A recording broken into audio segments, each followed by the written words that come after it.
Hello YouTube, this is Morgan, Airspeed Prime here at my next Star Wars Rebels episode review. This one is going to be for the season finale of Season 2, and the episode is called Twilight of the Apprentice. It's a two-parter, double-length episode. I suppose it's technically a kind of TV movie to end the series off, in that I suppose the way I watched it, I didn't see an obvious kind of episode break point in the episode, but I wasn't really looking out for it. It really doesn't feel like it was ever meant to be like two separate episodes. It just is a double length episode. Um, and overall, I think it was a really good finale. Of course, the hype and build to this finale was like super intense. They've been basically setting this up since the finale last season, and especially the mid-season kind of trailer type stuff for the season just made it all the more intense, that we knew it was all going to happen at the very end. And so it made a lot of the episodes in the kind of midpoint of the season, like basically since from the midpoint of the season right up until like last episode, basically kind of like, okay, but get to the good stuff. Get to the good stuff. Because it was really weird that there was very little setup going into this episode. It was like Shroud of Darkness, a little bit of emotion in the last episode, and then this.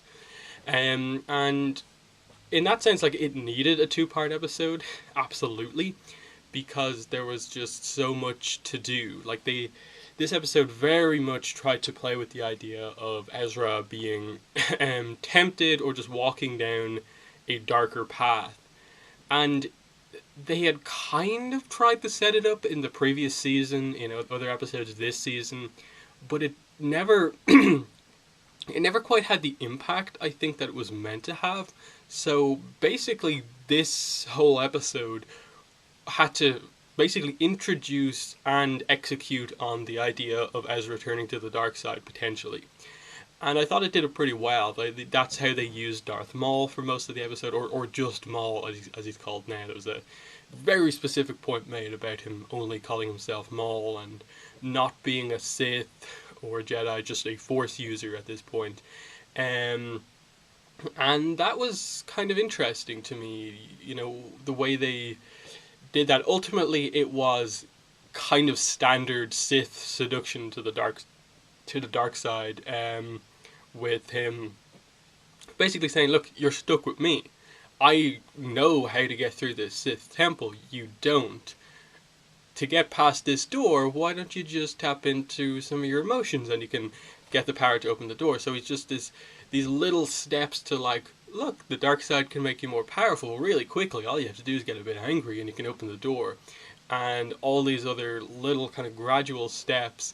But ultimately, Ezra didn't turn, but I suppose he has seen the potential, seen the power of the dark side, and we'll see where that goes, is ultimately where we're going with that. Because going into this, I was convinced that we were going to come out of this season and Ezra wouldn't be with the rest of the characters, that Ezra would have stayed with Darth Maul and he would kind of be his apprentice for the next season, and there'd be like a rescue Ezra arc to bring him back from the dark side. But they didn't do that, or at least haven't tried to attempt to do that just yet, in that he and Kanan end this episode back with the Ghost crew. So that was actually a surprise to me, that just Ezra got out of this without falling to the dark side. There's definitely a temptation there, and it's a much bigger thing going forward, but he fundamentally hasn't changed all that much because of this episode. So that was very interesting. With Ezra, his lightsaber was also destroyed by Darth Vader, so he needs a new lightsaber. And how exactly is that going to happen? Because it didn't seem like he picked up the crystal or anything like that, and it was a very specific moment about why he has that crystal. So how is he going to get a new lightsaber crystal? I'm not fully sure. I would assume that... Oh no, wait. I was just about to say Ahsoka might give him her old like green crystals or something like that, but obviously Ahsoka is the one who's not with them at the end of the episode, so that's that out of the picture. Kanan still has his lightsaber. But yeah, like it could be a plot point in one of the early book season 3 episodes of Ezra getting a new lightsaber. I would assume that from here on out he would attempt to um, create a lightsaber that is better for dueling. I think they need to shift his character away from. I think they're willing to change Ezra's look going into season 3. I think that's very important because the one thing with Ezra in these episodes, especially the little fight he had with Vader, he looked kind of out of place just because he's wearing that weird jumpsuit thing and his lightsaber is also a gun and he's doing Darth Vader. There's a little bit of sense of like, you're not taking this as serious as he is. So if Ezra is getting a new lightsaber, it has to be, I think, a serious lightsaber, just built for dueling and emphasize that part of his character going forward more, and less the I also have a gun part of his character. Um, because I think going forward, the big thing at the end is that they set up this idea that no Jedi can open a Sith holocron. The only way to open it is to either be a Sith or kind of really make yourself kind of temporarily into a Sith. Think like one to be able to open it. And he does. And there's also, I suppose, the setup of like, Yoda sent them here for a reason. And this holocron, I think, is ultimately what they were meant to get. I don't think it's just they accidentally took the wrong thing or anything like that. So, Ezra opening this, what is he going to learn that is going to be so important for them going forward? That's what I'm not really clear on here with this. It's obviously the big cliffhanger bit at the end where like Ezra taps into the holocron and opens it and is basically immediately learning what's in it, but we don't really know what that is just yet. I did in general like the idea of just the dark side, them talking about the power. We had the voice of Asajj Ventress, though I don't think in any way we were meant to kind of make any sort of a connection with Asajj Ventress, because obviously she is dead during the events of this, because she died in that book, Dark Disciple, which is set during the Clone Wars, so there's no way that she's still alive at this point in time. And I don't think there's any way you could in any way bring a connection back to her being at a Sith temple. So Ezra was a really interesting. I'm actually much more interested in the character going into season 3 now because of what's happened. As I said, I just think they need to change his look, make him look a little bit more like a Jedi and less like a kid who, like the kid character he was at the very start of the season. Look needs to be changed. New lightsaber, that's key. Kanan, very interesting what they did with him. The most shocking part of this episode was probably the fact that he was blinded. That Maul slices him across the eyes basically, and Kanan is blind from here on out. And he takes up basically a Jedi temple guard mask, but it's weird in that how he just randomly found one on the Sith homeworld, but they did mention there was a battle there, so there's an explanation there. But he got this basically Jedi mask and he puts it on. By the end of the episode, he also has these things on his ears, which I assume are to help amplify his hearing, to assist him with the fact that he's blind going forward. And he does defeat Darth Maul using basically his other senses, and they're definitely implying that he's now more powerful, even though he's blind, but he also has to get used to that. So that's an interesting idea to kind of make Kanan a more powerful character potentially, that he has to open himself up all the more to the Force to be on the level of other characters. Maybe it will make him more powerful in the same way that, like in Avatar, Toph is a really powerful earthbender because part of it is actually because she's blind. She can connect more closely to the earth and become more powerful that way. I think they're going for the same type of thing with Kanan here. But definitely the most surprising aspect of the episode that happened, and we just we got obviously a reaction from Hera that he's blind now, but we didn't really hear her talk about it, or really the full extent of how Kanan feels about it going forward. He seemed initially shocked out of the battle for a while, but came to accept it relatively quickly. I think the fight was a little bit kind of unintentionally like comedic with how quickly he just like is he's like, it's a really epic moment initially, and then he just like knocks Darth Maul off the side of the cliff, and you get this scream from Darth Maul. It was a little bit comedic in just the sense of like, I don't think that was meant to be funny, but it came across that way. Um, and I suppose while we're at this point, we should mention, yeah, we saw this was definitely a dark episode of the Rebels in that we saw the deaths of three characters, at least confirmed deaths of three characters. The seventh sister died; she was killed by Darth Maul. But I liked the scene where Darth Maul was basically he held her in place and was like, "Ezra, kill her!" Like, but he refused to do that. But so he finished the job himself, Maul.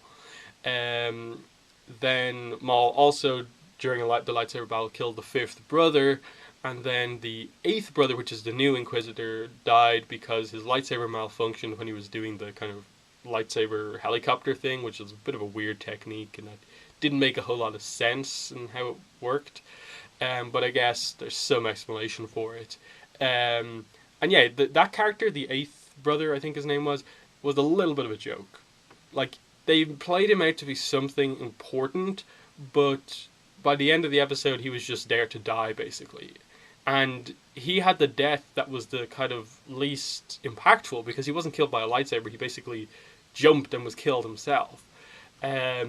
So, little weirdness to that. There was a lot of lightsaber duels in this episode, but I think the only ones that really had a lot of impact were the kind of ones with Vader. I think ultimately a lot of the ones with the Inquisitors didn't feel anything special because we sort of knew that the Inquisitors aren't just going to kill any of our important characters.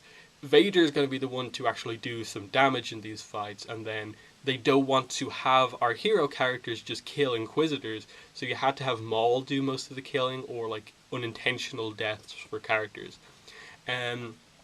Which I suppose leads us to Ahsoka in the episode.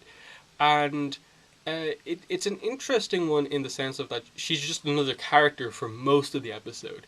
But it all changes when Vader arrives, and suddenly she confronts Vader, she saves Ezra basically, and we get the big moment we've been waiting for like all season, the fight between Vader and Ahsoka, the confrontation. And it was really interesting in that he initially like kind of offers her this idea of like, you can join me, like that there's still hope for you yet, and the Emperor will accept it if you join. And she refuses, of course, and says that she wants to kind of bring him back, and he makes some sort of a joke about no Jedi can like defeat me, and she says I'm no Jedi. And the reason I don't think Ahsoka's dead, I want to make that very clear here, I really don't think Ahsoka is dead, is because there's so much unresolved stuff with her. The whole idea of her not being a Jedi, and in a lot of her appearances this season, making a point about not doing anything inherently Jedi, specifically saying here she's not a Jedi, but with no actual explanation for, I suppose, what she is at this point in time. Is she just a Force user, or what?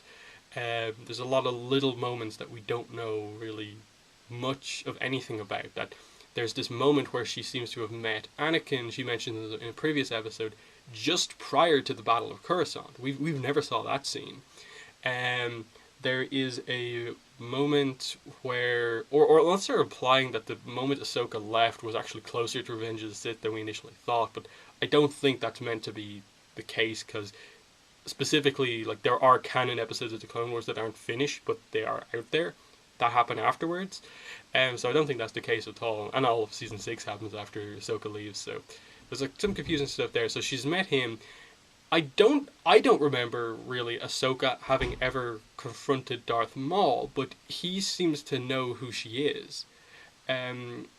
Like they've met before. So that's another interesting one that I'd also like to know about.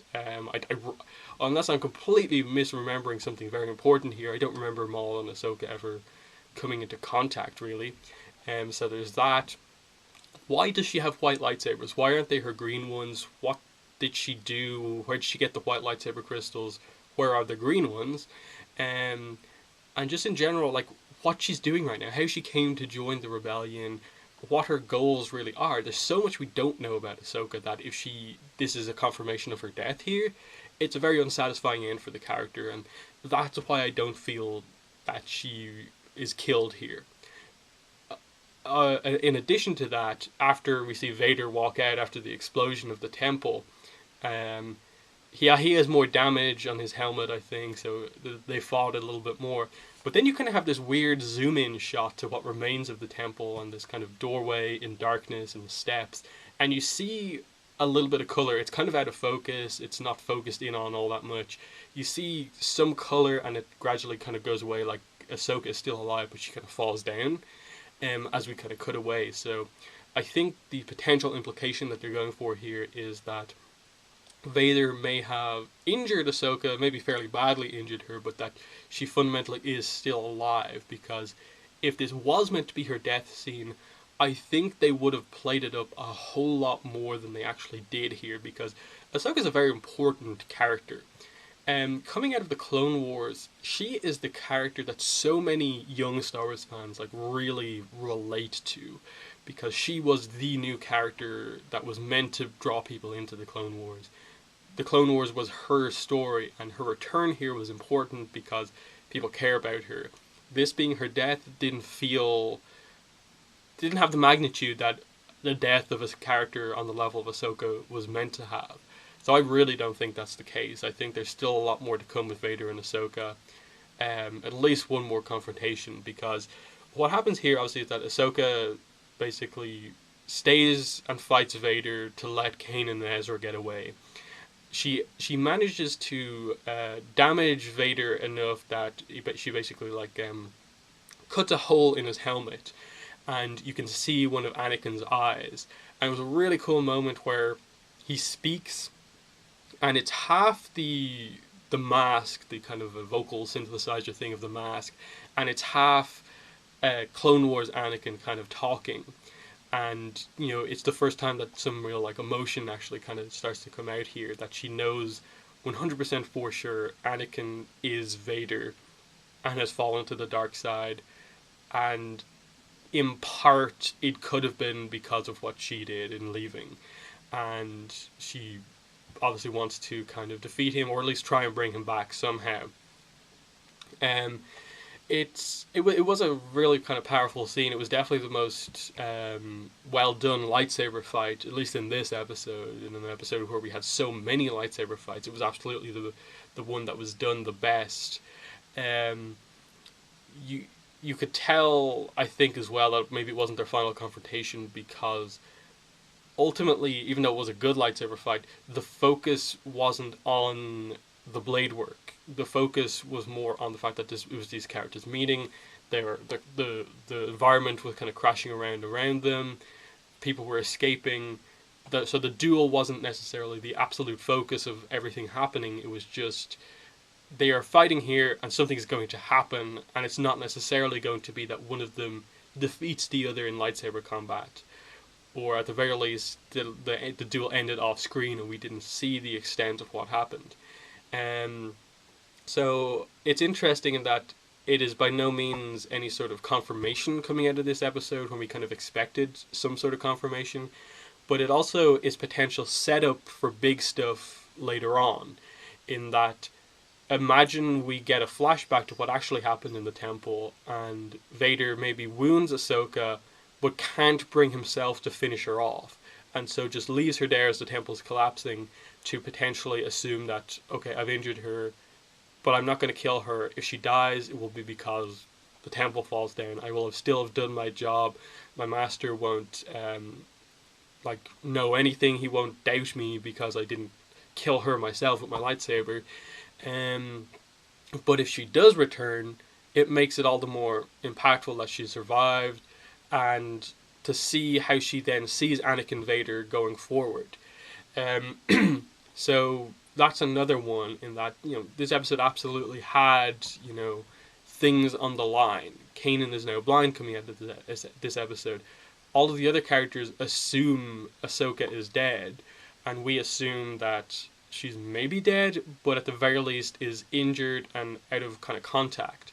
And then Maul actually leaves the episode, which was quite interesting in that he ultimately said, he said at the start that my kind of goal here is kind of like to get your guys' help to kind of defeat Vader and all of this sort of stuff, but that turns out to be kind of false, and he actually leaves before Vader arrives.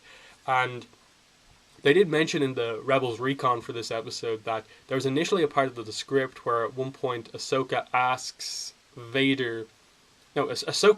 Maul who Vader is, and he says something along the lines of,